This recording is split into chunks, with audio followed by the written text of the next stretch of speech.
بسم اللہ الرحمن الرحیم نحمدہ ونصلی علی رسولہ الکریم اما بعد باب فی الرجل یرد السلام وهو یقول۔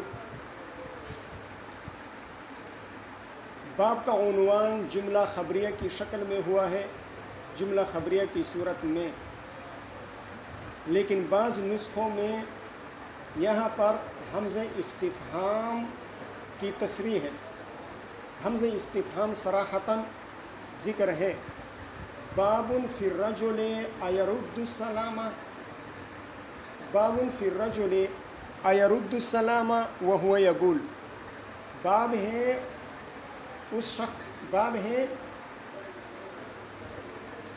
اس شخص کے بارے میں جو قضاء حاجت کے لیے بیٹھا ہوا ہو، آیا وہ سلام کا جواب دے یا نہ دے۔ تو اس سلسلے میں یہ باب قائم کیا ہے۔ بسند المتصل منا الی الامام ابی داود رحمہ اللہ تعالی انہ قال حدثنا عثمان و ابو بکر ابن ابی شیبۃ قال حدثنا عمر بن سعد عن سفیان عن الضحاک بن عثمان عن نافع عن ابن عمر رضی اللہ تعالی عنہما وعنہم قال، سفیان سے مراد سفیان ثوری ہے، سفیان بن سعید بن مسروق الثوری۔ وہ فرماتے ہیں، اچھا، حضرت ابن عمر رضی اللہ تعالیٰ عنہما فرماتے ہیں، مر رجل علی النبی صلی اللہ علیہ وسلم وهو یقول، ایک آدمی حضور صلی اللہ علیہ وسلم کے پاس سے گزرے اس حال میں کہ حضور صلی اللہ علیہ وسلم پیشاب فرما رہے تھے۔ مر رجل، یہاں پر رجل نام ذکر نہیں ہے، بعض روایات میں ان کے نام کی تصریح موجود ہے۔ کون تھے؟ مہاجر ابن قنفذ رضی اللہ تعالیٰ عنہ۔ وہ گزرے اس حال میں کہ حضور صلی اللہ علیہ وسلم پیشاب فرما رہے تھے۔ فسلم علیہ، حضرت مہاجر ابن قنفذ رضی اللہ تعالیٰ عنہ نے حضور صلی اللہ علیہ وسلم کو سلام کیا۔ فلم یرد علیہ، حضور صلی اللہ علیہ وسلم نے انہیں سلام کا جواب نہیں دیا۔ روایت آئی ہے مسلم شریف، ترمذی شریف، ابن ماجہ، نسائی شریف، بیہقی اور صحیح ابن خزیمہ، ان کتابوں میں یہ روایت آئی ہے۔ قال ابو داود وروی عن ابن عمر، ابن عمر وغیرہ، اور ان کے علاوہ ابو الجہیم رضی اللہ تعالیٰ عنہ، ان سے مروی ہے، ان النبی صلی اللہ علیہ وسلم تیمم، حضور صلی اللہ علیہ وسلم نے تیمم فرمایا۔ ثم رد علی الرجل السلام، پھر اس آدمی کو سلام کا جواب دے دیا، سلام لوٹایا یعنی سلام کا جواب دے دیا۔ اس قال ابو داود میں امام ابو داود رحمہ اللہ کے دو اغراض ہو سکتی ہیں۔ ایک غرض یہ ہے کہ امام ابو داود رحمہ اللہ اس بات کو بیان فرما رہے ہیں کہ یہاں پر جو روایت ذکر کی گئی ہے، یہ اس میں اختصار سے کام لیا گیا ہے۔ باقی تفصیلی روایات جو ہیں ان میں اس بات کا ذکر موجود ہے کہ حضور صلی اللہ علیہ وسلم نے حضرت مہاجر رضی اللہ تعالیٰ عنہ کو سلام کا جواب دے دیا تھا، لیکن یہاں پر راوی نے اختصار سے کام لیا، رد سلام کے ذکر کو بیان نہیں کیا، رد سلام کو بیان نہیں کیا، رد سلام کو ذکر نہیں کیا۔ ایک غرض یہ ہو سکتی ہے۔ دوسری غرض، امام ابو داود رحمہ اللہ تعدد واقعے کی طرف اشارہ فرما رہے ہیں کہ تعلیقاً جو روایت بیان ہو گئی، ایک واقعہ تو وہ ہے جو حدیث الباب کے تحت آ گیا، ترجمۃ الباب کے تحت آ گیا، حدیث الباب میں ذکر ہو گیا، ایک واقعہ تو یہ ہے، اور دوسرا واقعہ جو آگے آ رہا ہے باب التیمم میں۔ تو امام ابو داود رحمہ اللہ کا منشا یہ ہے کہ دونوں مختلف واقعات ہیں۔ ایک موقع پر تو سلام نہیں دیا، سلام کا جواب نہیں دیا، لیکن اسی قسم کا ایک واقعہ ایک اور موقع پر پیش آ گیا، تو وہاں پر حضور صلی اللہ علیہ وسلم نے تیمم فرما کر سلام کا جواب دے دیا۔ اب یہاں پر ایک بحث تو یہ ہے کہ جیسا کہ اگلی روایت میں بھی آ رہا ہے وَهُوَ يَقُولُ، اگلی روایت نمبر 17 میں بھی وَهُوَ يَقُولُ کے الفاظ آ رہے ہیں، اور حدیث الباب میں بھی وَهُوَ يَقُولُ کے الفاظ آئے ہیں۔ اسی طرح نسائی شریف میں بھی وَهُوَ يَقُولُ کے الفاظ آئے ہیں۔ لیکن مسند احمد میں کانا یبولو او قد بالا، کانا یبولو او قد بالا کے الفاظ آئے ہیں شک کے ساتھ، اور ابن ماجہ میں وہو یتوضأ کے الفاظ ہیں۔ اب کس حالت میں صحابی نے سلام کیا تھا؟ آیا پیشاب پر بیٹھے ہوئے تھے سلام فرمایا تھا، یا پیشاب کر چکے تھے تو سلام فرمایا تھا، یا وضو کے دوران سلام فرمایا تھا؟ کس حالت میں؟ اس لیے کہ 3 قسم کے الفاظ آ گئے نا، وہو یبولو کے الفاظ، قد بالا، کانا یبولو قد بالا شک کے ساتھ آ گئے۔ یہ قد بالا کا لفظ جو ہے، قد بالا کا جملہ، یہ یوں کہیں کہ آپ گویا کہ دوسرا جملہ ہے، دوسری حالت ہے، 2 حالتیں ہو گئیں، اور وہو یتوضأ یہ تیسری حالت ہے۔ تو 3 حالتوں کا بیان روایات میں آتا ہے۔ اب صحیح کیا ہے؟ ہم یہ کہیں گے کہ ابن ماجہ کی روایت مرجوح ہے، اس لیے کہ وہ صحیح روایات کے خلاف ہے، یا یوں کہیں گے کہ اصل میں حضرت مہاجر رضی اللہ تعالیٰ عنہ نے سلام کیا تھا حالت بول میں، تو ابن ماجہ کی روایت یا تو مرجوح ہے، اور یہ اس میں یہ تعویل کریں گے کہ صحابی نے یہاں پر، راوی نے یہاں پر استعارہ سے کام لیا ہے۔ کس سے کام لیا ہے؟ استعارہ سے کام لیا ہے، کہ مسبب بول کر سبب مراد لیا ہے، مسبب بول کر سبب مراد لیا۔ مسبب کیا ہے؟ وضو، اور وضو کے لیے سبب کیا ہے؟ بول۔ تو مسبب بولا یعنی وضو، اور مراد کیا لیا؟ سبب یعنی پیشاب، بول مراد لے لیا، تو اس کو استعارہ کہا جاتا ہے۔ تو راوی نے استعارہ سے یہاں پر کام لیا ہے۔ ایک بات تو یہ ہو گئی۔ دوسری بات یہ ہے کہ یہ واقعہ داخل مدینہ میں پیش آیا تھا، داخل شہر میں پیش آیا تھا، مدینہ منورہ کے اندر، اور اس کی دلیل کیا ہے؟ آگے باب التیمم میں امام ابو داؤد رحمہ اللہ اس روایت پر باب قائم فرمائیں گے، باب التیمم فی الحضر، اقامت کی حالت میں تیمم کا حکم۔ تو جب یہ واقعہ داخل مدینہ کا ہے، یہ واقعہ کس کا ہے؟ داخل انعام صاحب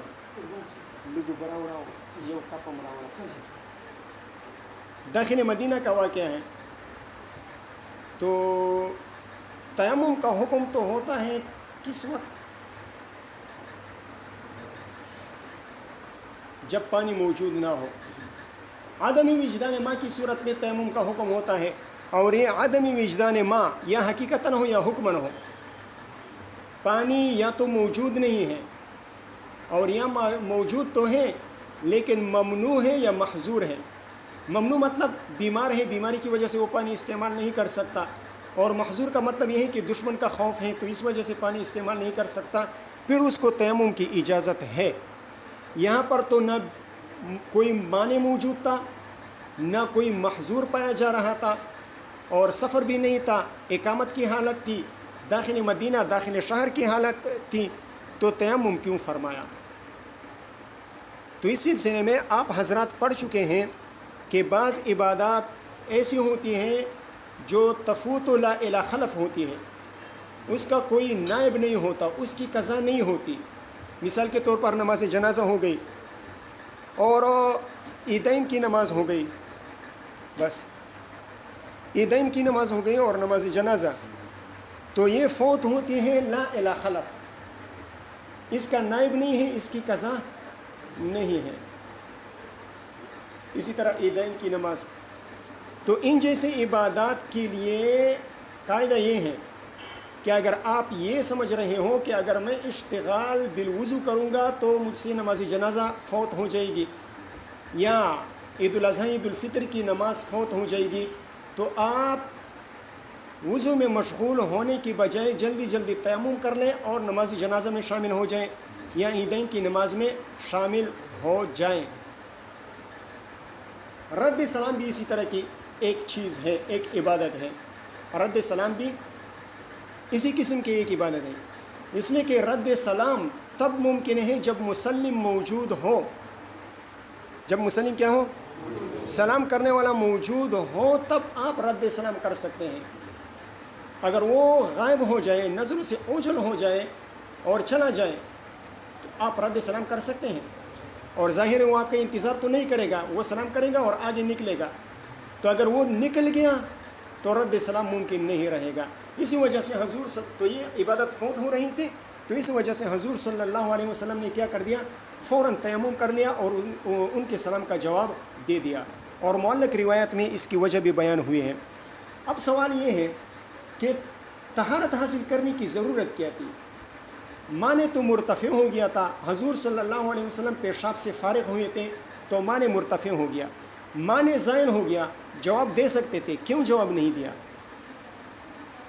تو اس کا جواب یہ ہے کہ اگرچہ سلام کا جواب دینا بغیر طہارت یہ جائز ہے، لیکن افضل اور مستحسن طریقہ یہ ہے، پسندیدہ طریقہ یہ ہے کہ آدمی طہارت کے ساتھ جواب دے دے. اور حضور صلی اللہ علیہ وسلم نے افضلیت پر عمل کر لیا، رخصت کو چھوڑ دیا، افضلیت اور استحسان پر عمل کر لیا اور تیمم کر کے سلام کا جواب دے دیا. ٹھیک ہے؟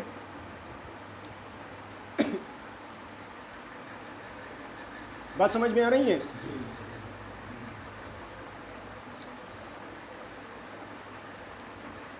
پھر حضور صلی اللہ علیہ وسلم نے ان صحابی کی تطیب خاطر، تطیب قلب، ان کے دل، یعنی ان کو ناراضگی سے بچانے کے لیے، ایسا نہ ہو کہ صحابی کے ذہن میں یہ بات آ جائے، صحابی کے دل میں آ جائے، یہ بات آ جائے کہ حضور صلی اللہ علیہ وسلم نے مجھے سلام کا جواب نہیں دیا، کیا وجہ ہے؟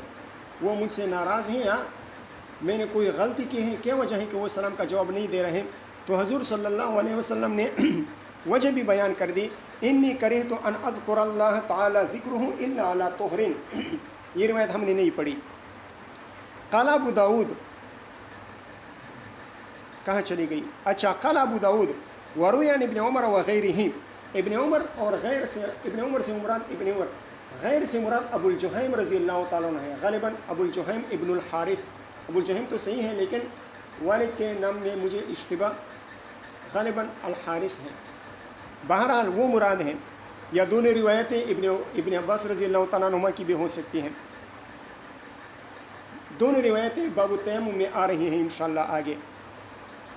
ان سے مروی ہے کہ ان النبی صلی اللہ علیہ وسلم تیمم، حضور صلی اللہ علیہ وسلم نے تیمم فرمایا، ثم رد علی الرجل السلام، پھر اس آدمی کے سلام کا جواب دے دیا. بات سمجھ میں آ گئی؟ تیمم کی وجہ بھی سمجھ میں آ گئی کہ تیمم کو کیوں فرمایا. سلام کا جواب تو بغیر طہارت کی بھی دیا جا سکتا ہے، پھر تیمم کو کیوں فرمایا؟ افضلیت پر عمل کرنے کے لیے، استحسان پر عمل کرنے کے لیے رخصت کو چھوڑ دیا. ٹھیک ہے؟ قال ابو داؤد کی بھی سمجھ آ گئی. دو احتمالات ہیں، یا تو یہ بیان فرما رہے ہیں کہ حدیث الباب میں اختصار سے کام لیا گیا ہے، تفصیلی روایات میں رد سلام کا ذکر موجود ہے، اور یا تعدد واقعہ کی طرف اشارہ فرما رہے ہیں. آگے پڑھیے.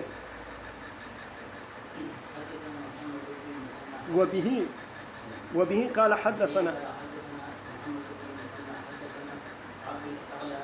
حدثنا عبد الاعلی. ہاں پھر دوبارہ پڑھیں گے. قال حدثنا عبد الاعلی قال حدثنا سعید.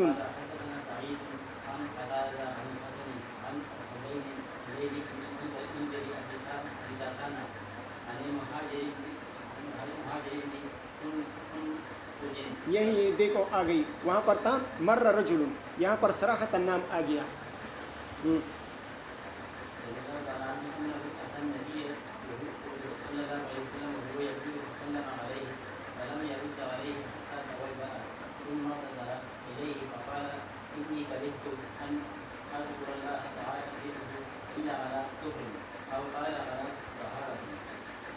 حضرت مہاجر بن قنفذ رضی اللہ تعالیٰ عنہ فرماتے ہیں کہ انہ اتی النبی صلی اللہ علیہ وسلم، کہ وہ یعنی میں حضور صلی اللہ علیہ وسلم کے پاس آیا، وہو یبول، اس حال میں کہ حضور صلی اللہ علیہ وسلم پیشاب فرما رہے تھے. فسلم علیہ، تو انہوں نے یعنی میں نے انہیں سلام کیا. فلم یرد علیہ، انہوں نے مجھے سلام کا جواب نہیں دیا. حتی توضأ، یہاں تک کہ وضو فرما لیا. ثم اعتذر الیہ، پھر حضور صلی اللہ علیہ وسلم نے حضرت مہاجر رضی اللہ تعالیٰ عنہ کی تطیب خاطر کے لیے عذر پیش کیا کہ میں نے سلام کا جواب کیوں نہیں دیا، تاخیر سے کیوں دیا. ثم اعتذر الیہ، پھر عذر پیش کیا، فقال، اور فرمایا، انی کرہت ان اذکر اللہ تعالی ذکرہ، میں نے ناپسند کیا کہ میں اللہ تعالیٰ کا ذکر کروں، الا علی طہر او قال علی طہارت، راوی کو شک ہے کہ حضور صلی اللہ علیہ وسلم نے طہر کے الفاظ استعمال کیے تھے یا طہارت کے الفاظ استعمال کیے تھے، دونوں کا مطلب اور مفہوم ایک ہے، اس لیے کہ دونوں مصدر ہیں، طہر یطہر یا طہر یطہر، طہرا و طہارتن، کرما یا نصرا، دونوں کے مصادر ہیں، معنی میں کوئی فرق نہیں ہے، لیکن راوی تو راوی ہوتا ہے نا، احتیاط سے کام لیتے ہیں۔ تو طہارت کے الفاظ ذکر فرمائے حضور صلی اللہ علیہ وسلم نے یا طہر کے الفاظ ذکر فرمائے، تو اس میں راوی کو کیا ہو گیا؟ شک ہو گیا۔ سلام میں تاخیر جائز ہے، سلام میں تاخیر، آپ یہ نہیں کہہ سکتے کہ حضور صلی اللہ علیہ وسلم نے جتنی دیر میں تیمم کیا اتنی دیر میں تو سلام کے جواب میں تاخیر آ گئی نا، سلام میں تاخیر جائز ہے، سلام کے جواب میں تاخیر جائز ہے۔ کب تک جائز ہے؟ کس وقت تک جائز ہے؟ جب تک اس کے فوت ہونے کا خطرہ نہ ہو۔ یہاں پر کسی نے سلام کیا، میں نے سلام کا جواب نہیں دیا، جب سبق سے فارغ ہو گیا تو سلام کا جواب دے دیا، ٹھیک ہے، کوئی بات نہیں ہے، ٹھیک ہے۔ تو حضور صلی اللہ علیہ وسلم نے جو تیمم میں مشغول ہوئے تھے، اشتغال بھی تیمم فرمایا تھا، اور اس میں جو تاخیر آ گئی، اس تاخیر میں کوئی حرج نہیں ہے۔ ہاں، حرج تب ہوگا جب بالکل یہ فوت ہو جائے، جیسے کہ کسی نے سلام کیا، وہ جا رہا ہے راستے پہ، تو اگر آپ تاخیر کریں گے تو فوت ہونے کا خطرہ پیدا ہوتا ہے، تو وہاں پر پھر سلام کا جواب فوراً دینا واجب ہوگا۔ اب یہ سوال پیدا ہو سکتا ہے کہ حضور صلی اللہ علیہ وسلم نے بغیر طہارت فرمایا کہ انی کرہت ان اذکر اللہ تعالی ذکرہ الا علی طہر یا طہارت، یہ فرمایا کہ میں نے اللہ تعالیٰ کا ذکر پسند نہیں فرمایا مگر طہارت اور پاکی کے ساتھ۔ اب یہ وہم پیدا ہو سکتا ہے، یہ سوال پیدا ہو سکتا ہے کہ بغیر طہارت کے کوئی ذکر جائز نہیں ہوگا۔ اس حدیث، جو 2 حدیثیں آپ پڑھ چکے، ان سے ذہن میں یہ خیال آ سکتا ہے کہ ہو سکتا ہے بغیر طہارت کے ذکر اللہ جائز ہی نہ ہو، آ سکتا ہے نہیں یہ وہم، یا نہیں آ سکتا؟ آ سکتا۔ تو اس وہم کے ازالے کے لیے امام ابو داؤد رحمہ اللہ اگلا باب قائم فرما رہے ہیں، باب الرجل یذکر اللہ تعالی علی غیر طہر، باب ہے اس شخص کے بارے میں جو اللہ تعالیٰ کا ذکر کرتے ہیں بغیر طہارت کے، تو آیا یہ جائز ہے یا نہیں جائز؟ تو بالکل جائز ہے۔ وہاں پر حضور صلی اللہ علیہ وسلم نے بغیر طہارت اللہ تعالیٰ کے ذکر نہیں فرمایا، تو اس کی وجہ بیان کر دی کہ میں نے اس بات کو ناپسند فرمایا، یعنی انہوں نے افضلیت پر عمل کر لیا۔ سلام ذکر اللہ ہے، سلام کیا ہے؟ امام بخاری رحمہ اللہ نے الادب المفرد میں ایک روایت بیان فرمائی ہے، وہ فرماتے ہیں، حضور صلی اللہ علیہ وسلم فرماتے ہیں، ان السلام اسم من اسماء اللہ تعالی، سلام وہ اللہ تعالیٰ کے اسماء میں سے ایک اسم ہے۔ اسی طرح آیت کریمہ آپ نے پڑھی تھی، آیت کریمہ میں بھی پڑھو نعمان، کون سی آیت تھی؟ هو اللہ الذی هو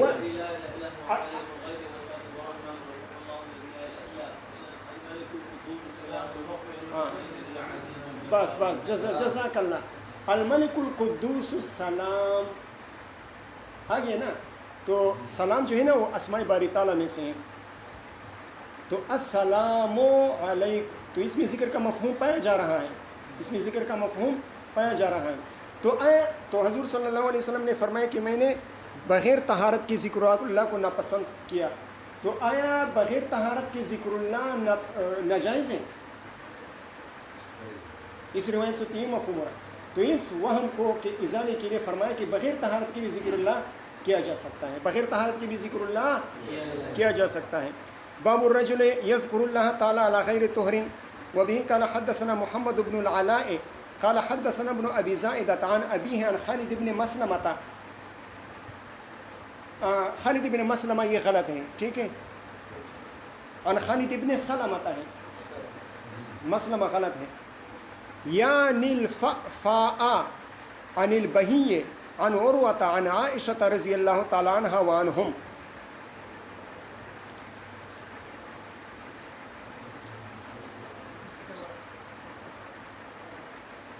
کون ہے؟